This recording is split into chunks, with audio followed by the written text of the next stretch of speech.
אני בדרך, כרגע על כביש הצפון, בדרכי לקיבוץ אילון. הכל נראה כאן פסטורלי ושקט ויפה, אבל אנחנו נמצאים ממש קרוב לגבול עם לבנון, הכל בטווח ירי תלול מסלול, וקטעים מסוימים על הכביש גם תחת איום ירי טילי נ"ט. הקיבוץ נמצא במרחק של טיפה יותר מ2 קילומטר מלבנון, ועל פי הקריטריון שקבע ממשלת ישראל הוא נחשב ליישוב בסכנה, ותושביו התבקשו על ידי הצבא להתפנות. בקיבוץ אפגוש לשיחה את אלישע דביר, בן 71, חבר הקיבוץ ופנסיונר מזה 5 שנים.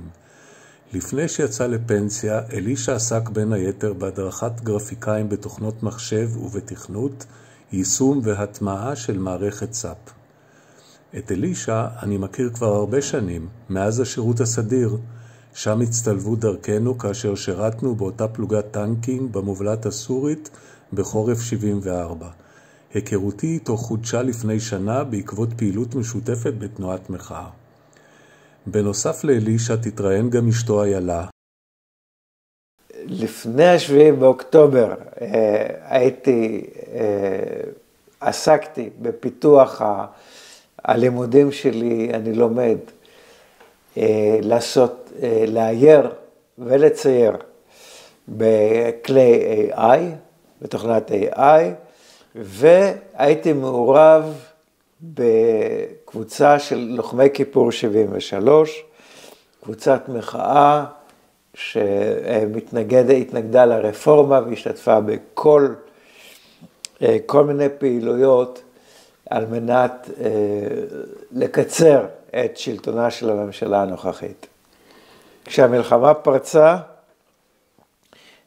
לקח לי יום-יומיים להבין את גודל הקטסטרופה.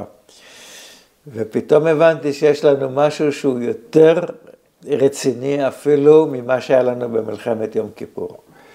לא עשיתי שום התארגנות ספציפית למלחמה, למעט העובדה ששדרגתי את האקדח. אני הולך עם אקדח, רואים אותו, והחלפתי אותו לדגם מעט קטן יותר, מגלוק 17 לגלוק X43, ודגם מעט קטן יותר, וזה השינוי היחידי. הוצאתי אותו מהכספת, קניתי נרתיק כתף, ואני הולך איתו לכל מקום.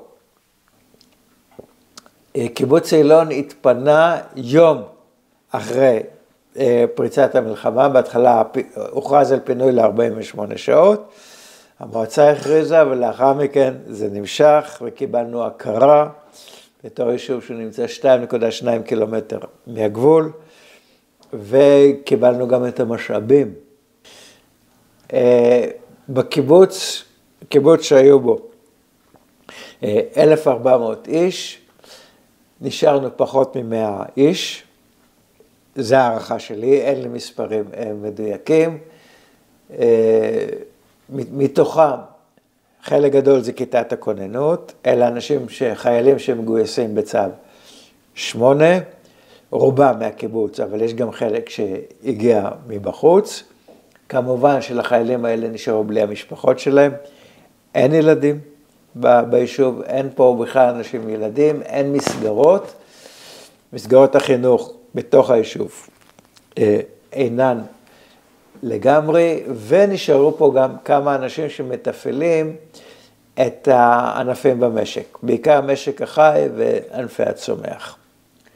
כל עוד הבחירה בידי, אני נשאר כאן. אנחנו, איילה ואני, לא שקלנו אפילו להתפנות מהיישוב.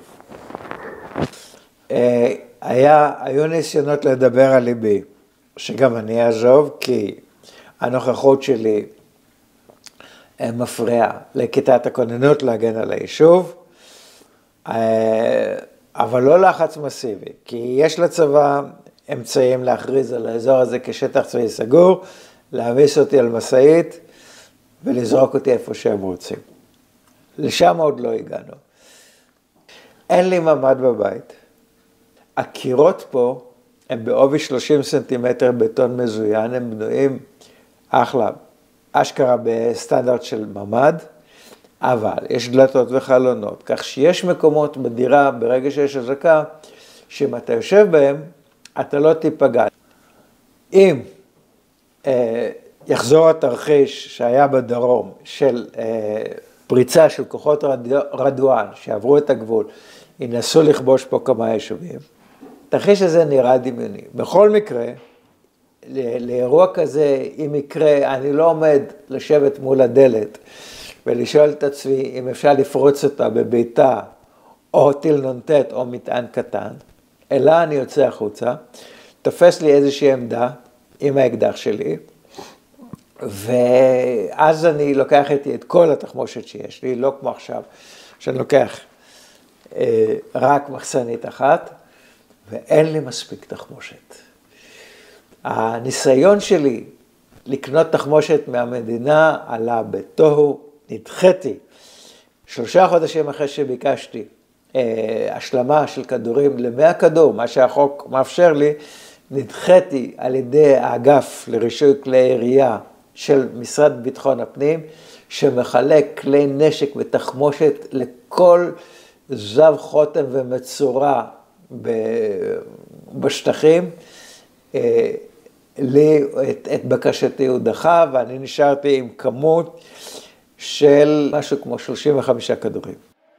אני לא פוחדת, אני בהחלט מוצאת את עצמי, לפעמים מדמיינת מצבים קשים, אבל אני לא פוחדת. היה קטע בהזעקה הראשונה, כשעוד היינו בסיטואציה שיותר פחדנו מחדירות מאשר מירי, שאמרתי לעצמי, עד שהם יעלו מהוואדי, אני אספיק לגמור לתלות כביסה, וגמרתי קודם לתלות כביסה, ואחר כך נכנסתי הביתה. אישית, החיים שלי יותר, יש יותר דגש על החברויות, על הבילוי עם חברות שלי שנשארו פה, ופחות, החוגים לא מתקיימים, ואני טיפוס של חוגים, אין לי משמעת עצמית לעשות דברים לבד. אז יש יותר בילוי חברתי ופחות מין עיסוקי פנאי. יש לנו בת נשואה ושני נכדים שגרים באילון בדרך כלל, הם התפנו, החתן שלנו במילואים מתחילת המלחמה. אנחנו שומרים איתם על קשר, יש לי גם אבא מבוגר בן 102 שנאלץ להתפנות כי פינו כאן את הדיור המוגן, והוא גר עכשיו אצל אחי הצעיר ברמת ישי, ואני מבקרת אצלו פעם בשבוע. כעיקרון לקחתי על עצמי לחסות כל מיני פינות שהן נשארו פתוחות ברגע שמרבית האוכלוסייה עזבה. עיסוק אחד הוא מדידת הגשם. האיש שמודד את הגשם התפנה, ואני מודד את הגשמים וגם עושה את החישובים, את ניתוח הנתונים, ומעביר אותם לשירות המטאורולוגי, מפרסם אותם בכל מיני מקומות אחרים שמתעניינים בכמויות הגשמים שירדו פה. אנחנו לקחנו על עצמנו, אשתי ואני, את הטיפול בחתולי המפונים. המפונים לקחו איתם את הכלבים. חתולים אי אפשר לקחת, חתולים צריך להשאיר אותם במקום שבו הם, בטריטוריה שאותה הם מכירים, שבה הם גדלו. התחלנו עם זה שהאכלנו 5 חתולי מפונים, הבעלים שלהם השאירו להם אוכל, אבל העבירו את האכלה שקודם הייתה בבית, אנחנו היום מאכלים אותה מחוץ לבית.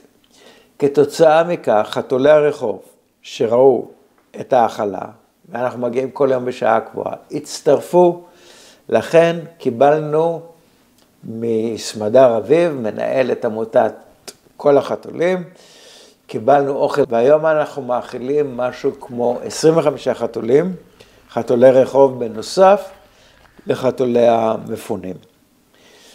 בנוסף, אני מרכז את פעילות המקלחות של קבוצת מקלחות השדה של קבוצת לוחמי כיפור 73. אנחנו בונים מקלחות שדה ליחידות שהצבא לא מצליח לספק להם מקלחות מים חמים.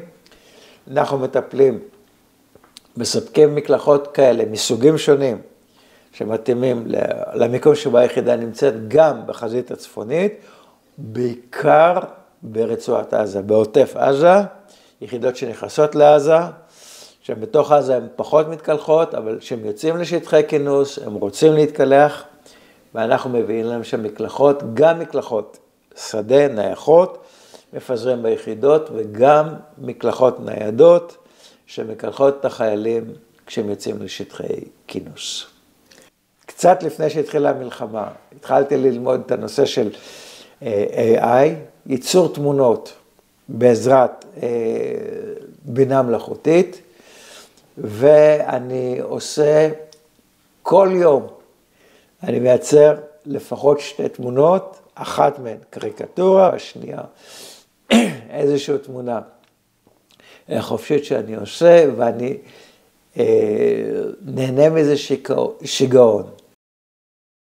אני בדרכי למתת, יישוב קהילתי הנמצא כ1.5 ק"מ מגבול הצפון, ותושביו התבקשו על ידי ממשלת ישראל להתפנות. הדרך בה אני נוסע כרגע היא דרך ישנה ורעועה, שבדרך כלל לא מרבים להשתמש בה. אני בחרתי לנסוע בה כי היא בסך הכל פחות משתמשת בכביש הצפון, ומקטינה את הסיכון להיפגע מירי בנשק נ"ט.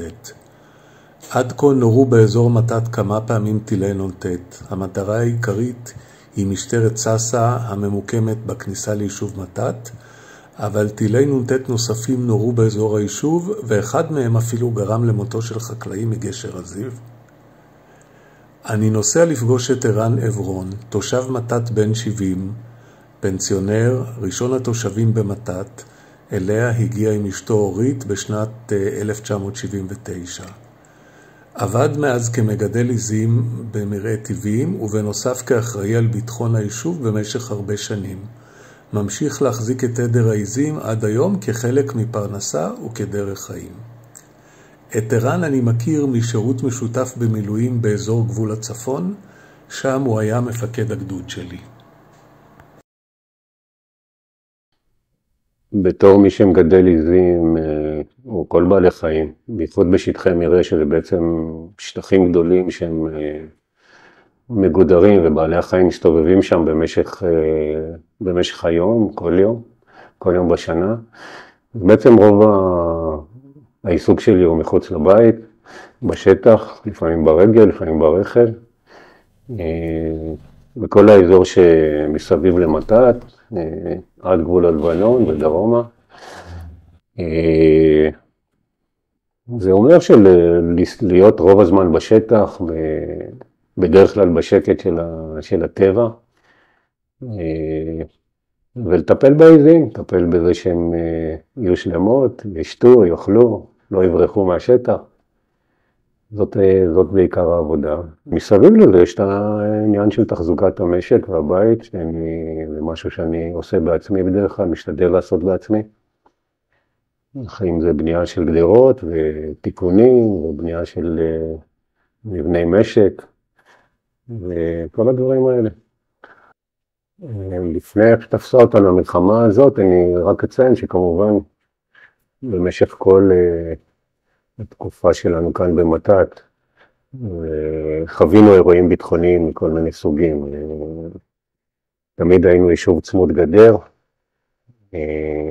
והיו כאן תקופות של קטיושות, ותקופות של ניסיונות חדירה, ותקופות של מלחמת לבנון השנייה, שהייתה מאוד אינטנסיבית באזור הזה בתחילתה. ב7 לאוקטובר כמובן שהופתענו מאוד, אמנם האירוע התחיל בדרום, אבל מהר מאוד התחילו לעוף גם כאן פגזים והתראות, וכמובן שהמצב השתנה תוך יום-יומיים מתחילת המלחמה. המצב כאן באזור השתנה, זה התחיל בזה שהצבא דרש מהתושבים להתפנות, משהו שבעבר אף פעם לא קרה. איזושהי מדיניות שנכנסו אליה כנראה בשנים האחרונות, של פינוי יישובים צמודי גדר. ואז היישוב בעצם התרוקן מאזרחים והתמלא בחיילים.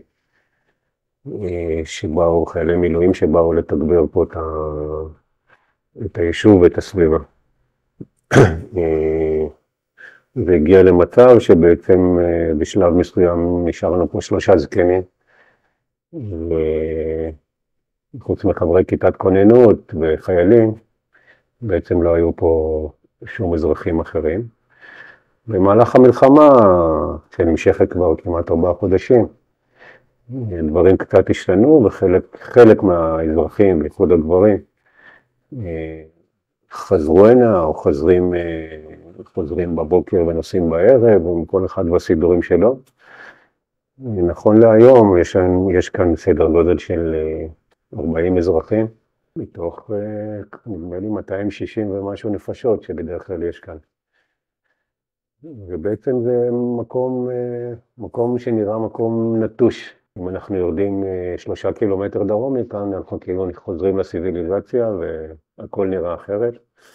והחיים כמעט חזרו למסלולם, אבל פה אנחנו במין ממש מקום שאין בו כלום.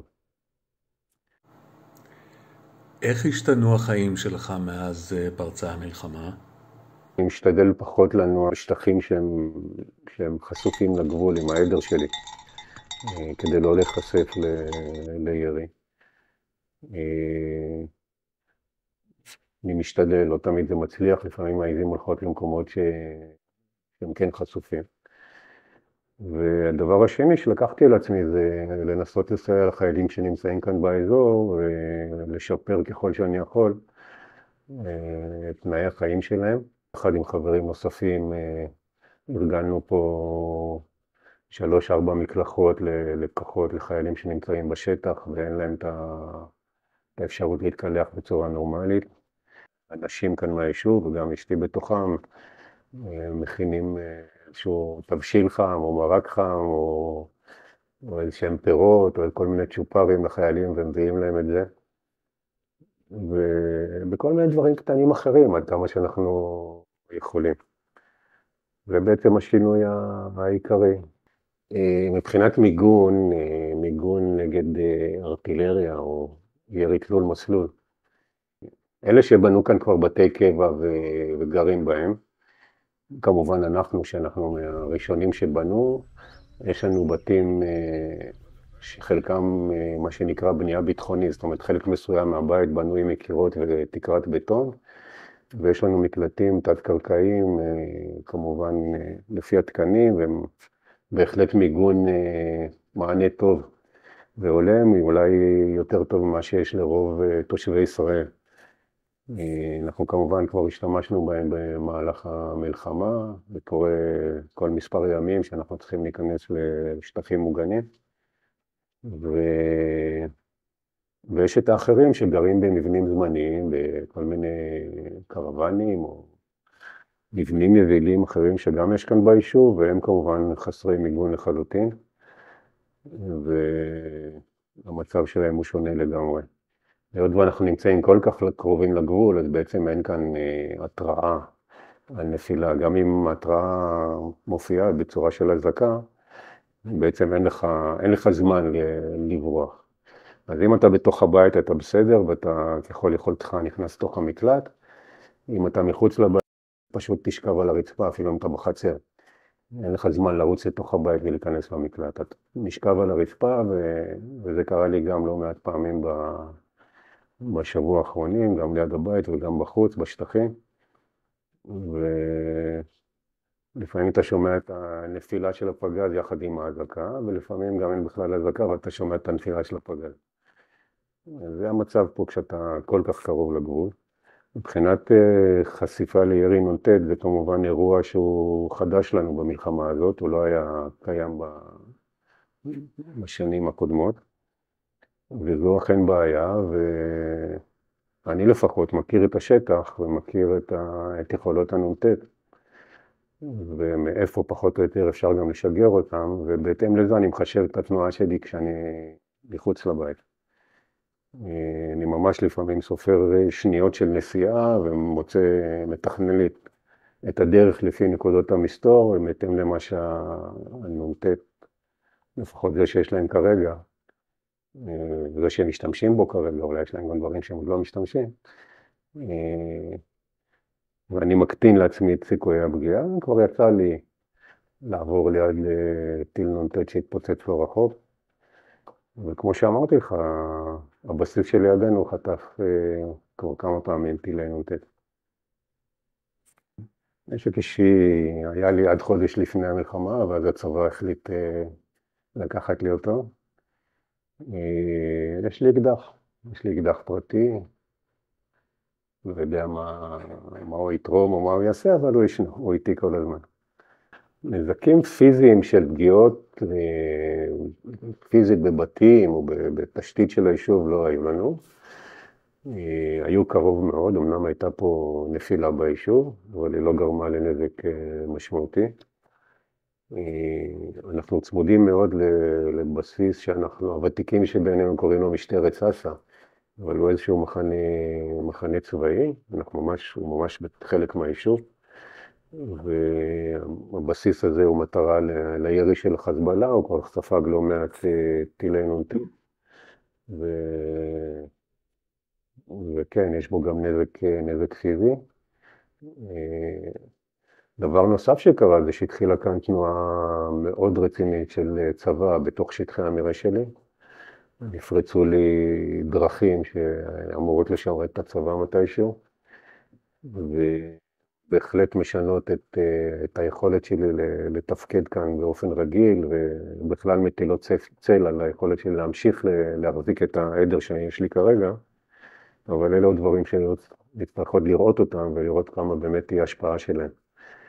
כמובן שנחתכו לנו גדרות של מרעה שלי ושל בעלי העדרים השכנים שלי, והפרות היום מסתובבות כאן בכל שטחי המרעה, העדרים מעורבבים, אף אחד לא יודע אם הפרות שלו חיות או מתות או איפה הם, כי אנשים לא יכולים להגיע לאזורים, בעצם אסור להם להגיע לאזורים האלה ולטפל בעדרים.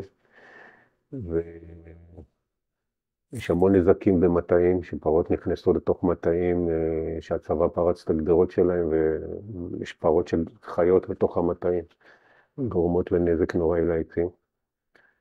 וכל הדברים האלה נצטרך איכשהו להתמודד איתם מתישהו בהמשך. אני בדרכי לאבירים, יישוב קהילתי שמרוחק מגבול לבנון כ6 קילומטרים. על פי החלטת ממשלת ישראל, תושבי יישובים במרחק כזה לא התבקשו להתפנות, וכל מי שעשה זאת פעל מבחירה אישית. באבירים רוב תושבי המקום התפנו מתוך בחירה. אני נוסע לפגוש את מיכה רגב, שאותו איני מכיר. לקראת הפגישה חיטטתי במרשתת ומצאתי בקלות שפע של מידע על האיש שאותו אפגוש בעוד כמה דקות. בן 67, תושב אבירים מזה 42 שנים, קצין בגולני בסדיר, במילואים הגיע לדרגת אלוף משנה ושירת כמח"ט, מנהל בכיר לשעבר בשירות הממשלתי והציבורי, חקלאי ואיש עסקים, בוגר הציונות הדתית שעבר מהפך אישי ואידיאולוגי שאותו תיאר בספרו שכרון הגאולה, שחלק ממנו הצלחתי לקרוא כהכנה לראיון.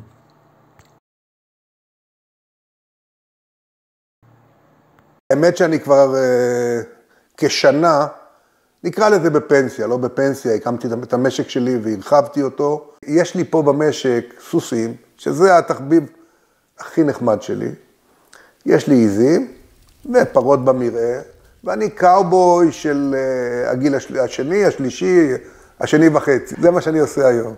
ב7/10 אנחנו ביישוב. יש סכנה של רדואן. אנחנו כבר יודעים מה קרה בדרום. ולא נותנים נשק. לא נותנים לי, לא נותנים לחברים שלי. יש פה לוחמים שהיו בעבר לוחמי על, באמת, סיירת מטכ"ל, שריון, אנשים שהיו סיטואציות שהם היו בשפיץ של הצלת המדינה במצבי קיצון. והם בבית, ולא נותנים להם נשק, ולא מתייחסים אליהם כלוחמים שמסוגלים להגן. אני כתבתי לכל העולם ואשתו באותו יום, לגנץ, לאייזנקוט, ללשכת הרמטכ"ל, ללשכת שר הביטחון, לכולם.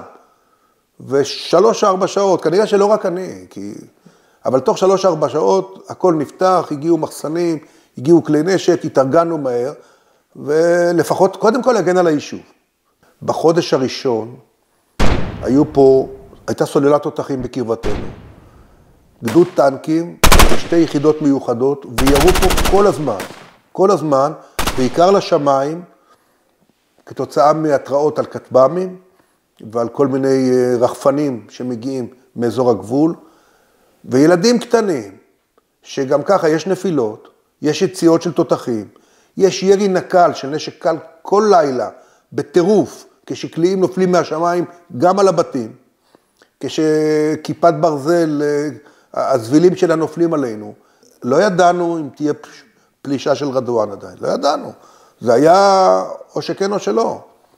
אז הייתה סכנה של פלישה, היה פה מתח בלתי נסבל, היה פה רעש מטורף, לא היו מוסדות חינוך, כל מוסדות החינוך בצד הצפוני נסגרו. ברור לגמרי שמה שהצעירים עשו, לטעמי כסבא שיש לו ילדים פה, זה מעשה נכון. הם קמו והלכו וכל אחד חיפש לעצמו בכסף רב, פינוי לבית אחר, תוך כדי תשלום משכנתא פה, כי כיוון שאתה לא מפונה, אתה לא מקבל את ההחזרים על המשכנתא, לא משאים לך את המשכנתא. שכרו בתים, הלכו למוסדות חינוך, שילמו כסף ושמרו על הילדים שלהם. אני חושב שזה מעשה נכון.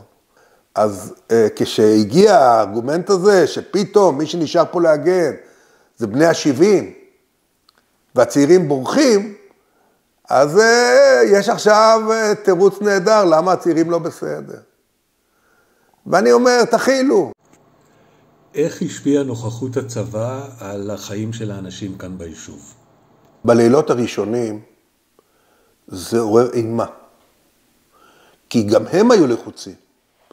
החיילים היו בטוחים שהם נמצאים בשדה קרב, וכל מה שזז נראה להם אויב, וכל מקלעיסט על מקלען, על נמר או על טנק, בכל שטות הכי קטנה, הוא פתח באש.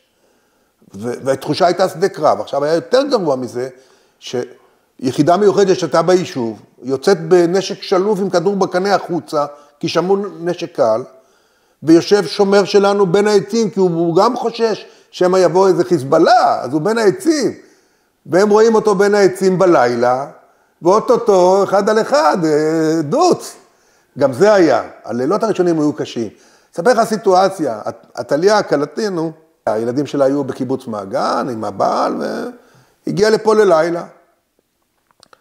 ובלילה היה ירי מטורף, ירי של פגזים, והבית רעד, אבל הבית רעד.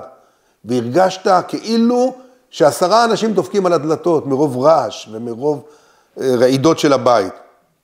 היא הייתה משוכנעת שהמחבלים בבית. אז היא רצה למטבח האמיצה הזאת, הייתה קצינה בצבא, לקחה סכין מהמטבח, ואמרה לפחות שאני לא אמות בלי נשק ביד. היו פה נפילות מטורפות. העדר שלי, עדר הבקר ברח. אני מחפש, אז התאילנדי אומר, הבחור שעובד איתי, הוא אומר, אני רואה קצת קקי שלהם, אבל לא רואים אף פרה. עכשיו, לך תדע, אתה לא יודע, עכשיו ימים קשומים, הם יכולים למצוא מים וירק בכל מקום, ויש לנו פה שכנים שאוהבים אותנו, חלקם במרכאות, ואם הם הפרות הגיעו לבקר אותם, אז הם כבר הפכו לסטייקים מזמן. או שסתם הם טעו בדרך והגיעו למקום אחר. העזים שלי הפסיקו להניב חלב, אמהות הפילו.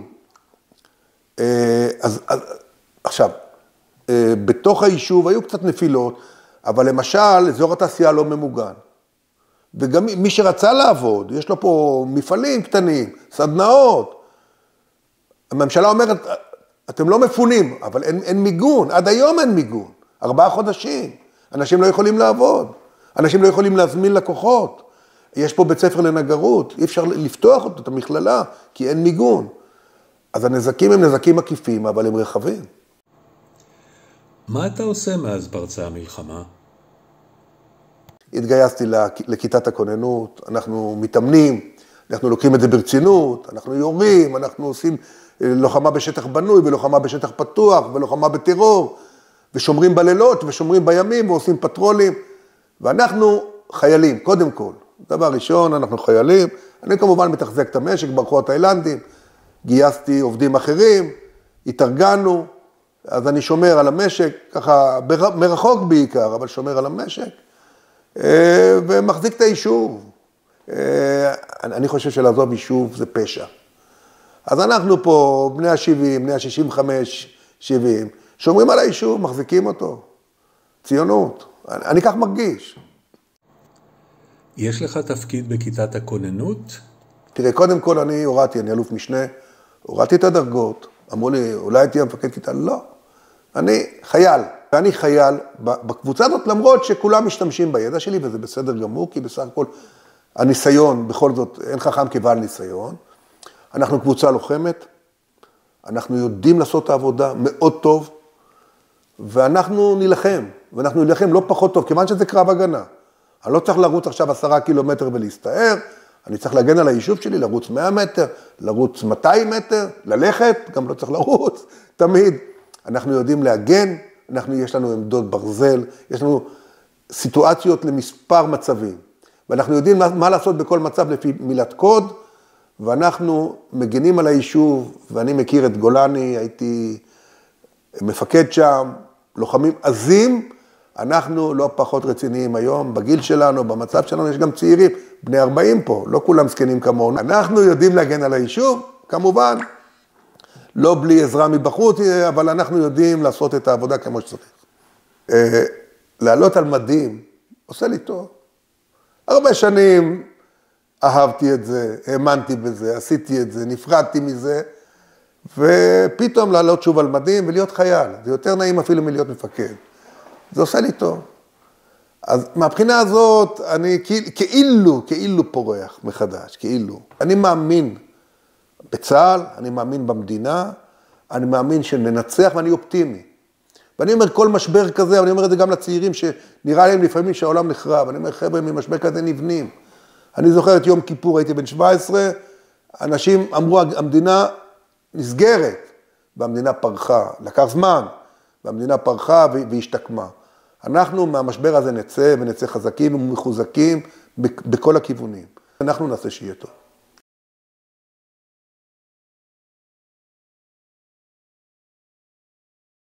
אני מעריך את הסיכון שאנחנו לוקחים פה כיותר קטן מהסיכון להיפגע בתאונת דרכים.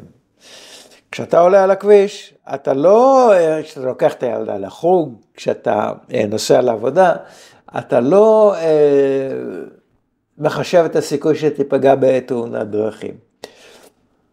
איך אני יודע שהסיכון פה הוא לא יותר גדול מזה של תאונת דרכים? כמו שחשבתי בתחילת המלחמה, מספר הנפגעים פה, אני מדבר על ירי תלול מסלול, בכל הגזרה הצפונית, הוא יותר קטן ממספר הנפגעים של תושבי כל הגזרה הצפונית בתאונות דרכים. כן, יש סיכון גדול, אלה שמאוימים ישירות, שיש קו ראייה בלבנון, אלה שמאוימים ישירות על ידי טילי נ"ט, שזה הקורנט, ושם באמת מסוכן. שם אני לא הייתי ממליץ לאנשים להסתובב. כשאני נוסע על כבישי הצפון, יש קטעים שאני עובר, שהם כן מאוימים על ידי קורנט. אבל צריך לזכור שהקורנט, טיל שנוסע יחסית לאט, לוקח לו 4 שניות לעבור קילומטר, אם אני לא טועה במספרים. כשהם יורים אותו עליהם מ3 קילומטר, יש לי משהו כמו 12 שניות עד שהוא מגיע. וקטעי הכביש שאני עובר פה הם הרבה יותר קצרים מ-12 שניות, בגלל שאין אפשרות טכנית, אם אני לא נעצר באמצע, לפגוע בי עם קורנט. לכן היום היחידי שנשאר זה ירי תלול מסלול, שזה בעיקר טילים, אולי טיפה פצמרים, אני לא יודע להבדיל כשהם נופלים. בדרך כלל אני לא יודע להבדיל, והסיכון להיפגע מהם הוא להערכתי אפסי. עכשיו, אנשים שעזבו פוחדים, בגלל שזה פחד קמאי, פוחדים מארטילריה, אבל אתה ואני, שעברנו כמה חודשים בנאסג' שירו עלינו, ארטילריה מדויקת עלינו, ממש, ניסו להרוג אותנו, פיתחו איזושהי חסינות, ושיקול רציונלי, להבין חישוב רציונלי של גודל הסיכון. בניהול סיכונים אתה באמת לא לוקח סיכון כזה בחשבון. כן, אני מתמודדת עכשיו עם מחלת סרטן, ואני מטופלת בבית חולים נהריה, וגם אחד הסיבות, נוח לי להיות בבית, להיות קרוב לבית החולים שאני מטופלת בו, וגם תוך כדי מלחמה אני ממשיכה את כל מה שאני צריכה לעשות, זה גם קצת ממלא לי את הזמן. גם עברתי 2 ניתוחים בזמן המלחמה, וגם טיפולים שאני צריכה לעבור, אני נוסעת כשצריך. אני רואה את עצמי כאבן מאבני המקום, כל דרך החיים שלי מבוססת פה על הקשר למקום, ממש הכל. אני רואה את עצמי כחלק מהמקום הזה. אני לא רואה את עצמי כמישהו שעוזב בגלל אירוע ביטחוני כזה או אחר. אבל אני בהחלט מודע לזה שיש פה דילמה, ושאני לוקח על עצמי גם סיכון. אולי בגילי זה כבר פחות משמעותי מאשר לאנשים צעירים יותר, בייחוד הורים לילדים קטנים. אני בכלל לא היה מבחינתי שיקול של לעזוב לגמרי את המקום. אני כאן, ואם יהיה צריך אני גם אמצא את הדרך להילחם על המקום הזה, אפילו שאין לי נשק. ואני משתדל לסייע ככל יכולתי למאמץ שיש כאן, אמנם כרגע זה בקטנה, אבל עושה ככל יכולתי בעניין הזה. אני רואה את המקום הזה כבית שלי. זאת אומרת, אם תשאל אותי, אם פתאום נניח עכשיו פתאום יבטיחו לך שלום ושהכל יהיה בסדר, אבל תלך מכאן אחורה 10 קילומטר, או שתישאר כאן והמצב יישאר כמו שהוא, כנראה שהייתי בוחר מעדיף את המצב הזה, והייתי נשאר. אני לא יודע אם זה סוג של טמטום, או סוג של אולי קצת ציונות, אולי, למרות שאני לא רואה את עצמי כציוני גדול, אבל בעצם המהות שלי, בעצם דרך החיים שלי, בעצם מה שאני עושה כאן, אני גם מקיים את החזון הציוני, אני מודע לזה, ואני לא, בשבילי לעזוב את המקום זה מחיר מאוד מאוד כבד.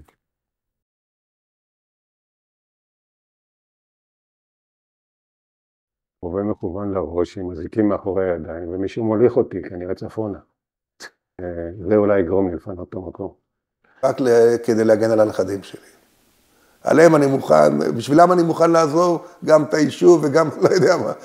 זה הדבר שאני יכול בשבילו לשבור את כל התבניות חשיבה שיש לי, זה הנכדים שלי. אני לא רואה שום תרחיש שבו אני אשקול להתפנות, אבל אני עוד צעיר, לך תדע.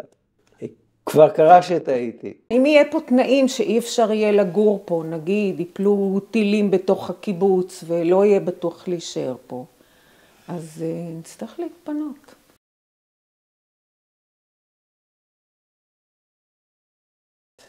מה שקורה כרגע, שכל עוד המלחמה בדרום נמשכת, נסראללה נותן את הטפטוף שלו, שעוזר להחזיק את 100,000 פליטים במדינת ישראל, זה יימשך. האם אנחנו נעשה מהלך קרקעי, איזשהו תמרון קרקעי באזור הצפון? אני לא יודע.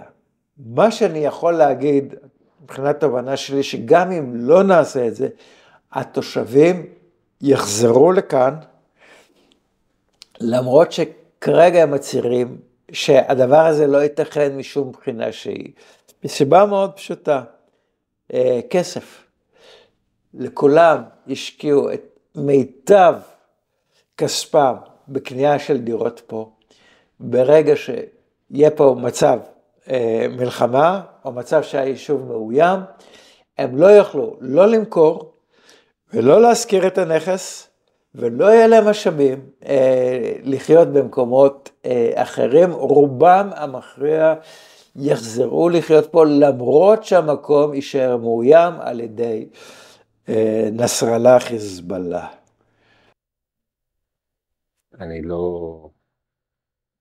לא מאוד אופטימי שהדברים באמת ישתנו. זאת אומרת, אני חושב שיגיע איזשהו זמן רוב התושבים לפחות של מתת, ואני מניח שגם ביישובים הסמוכים יחזרו לבתים שלהם ולפרנסה שלהם, כי זה הבית שלהם וזה הפרנסה שלהם, פה הם חיו ופה הם יחיו. אני בטוח שיהיו כמה שיחליטו שעדיף לא לחיות במקום אחר ולא לקחת את הסיכונים, אבל ברמת האיום הצבאי, אני ממש לא אופטימי. אני חושב אנחנו נצטרך לחיות כאן בתנאים של מצב ביטחוני שצפוי להשתנות בכל רגע. ואני חושב ששוב, למרות שאני מניח שצה"ל יעשה כל מיני דברים כדי לחזק פה את האחיזה בגבול ואת היכולת להגיב ולהטריע, מתוך היכרות של כמה עשרות שנים עם המערכת, אני חושב שזה יעשה במשך כמה שנים, ושוב אנחנו מתישהו נחזור למצב שהוא די דומה למה שהיה לפני המלחמה. והחיזבאללה כנראה שעד שלא יימצא פתרון אחר, תמיד יחפש את ההזדמנות או את הרגע הנכון או את נקודות החולשה לעשות לנו את מה שהוא מתכנן.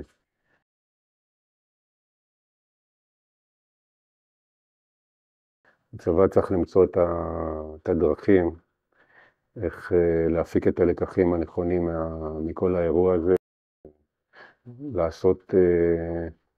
לעשות מה שצריך לעשות, באמת עם רגליים על הקרקע ועם מחוברות, עם חיבור למציאות ולעובדות וליכולות של החיזבאללה, כל זמן שהם קיימים וכל זמן שהם כאלה.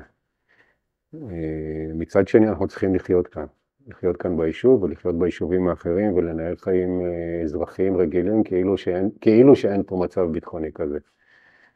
וזה קטע שקשה לנו במדינה הזאת לעשות אותו נכון. זאת אומרת, ישנו את הצבא שהוא המון פעמים הוא כוחני ויש לו דרישות שהוא חושב שהן הכי נכונות והכי חשובות. ולא פעם זה גם איפשהו מתנגש עם החיים האזרחיים ועם הרצון לחיים רגילים.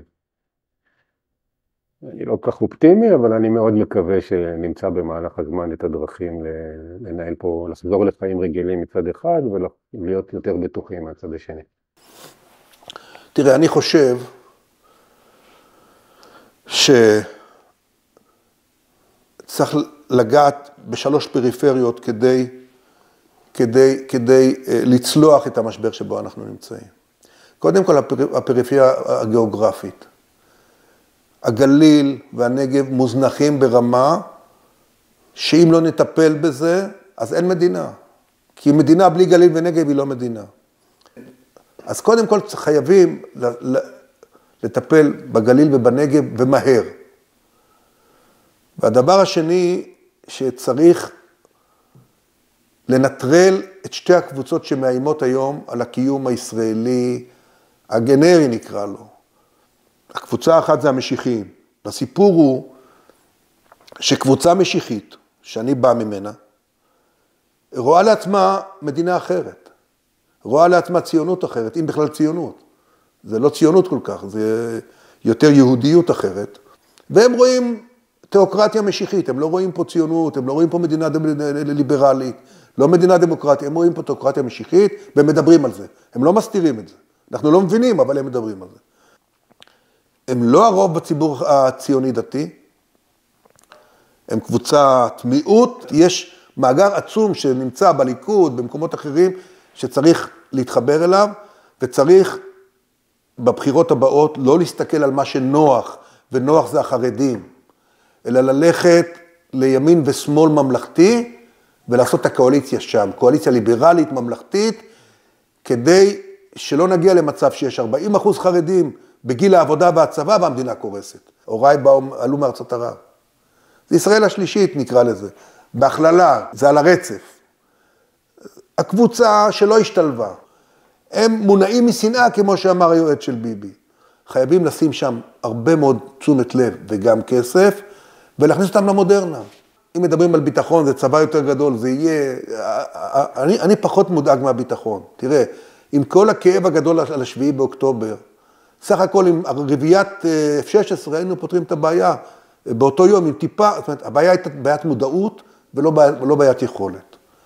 ולכן מהצבא אני פחות מודע, כי הצבא ישתפר וילמד ויעמוד שוב גם לניצחונות הבאים וגם לכשלים האסטרטגיים הבאים, גם זה יבוא. עוד 50 שנה אולי, אבל זה יבוא.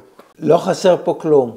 זה אומר שיש לנו את כל הטוב שיישוב כפרי יכול להציע, בלי הקהילה. זה win-win situation. יתרה מזאת, בגלל שאין פה הרבה לקוחות לרוחב הפס הצנוע של האינטרנט, אני נהנה היום מאינטרנט הרבה יותר טוב מאשר היה לי לפני המלחמה. הייתי מזמין את כל שאר התושבים לחזור להנה, אלמלא הייתי מבין שזה יקלקל לי את הנקודה הזאת.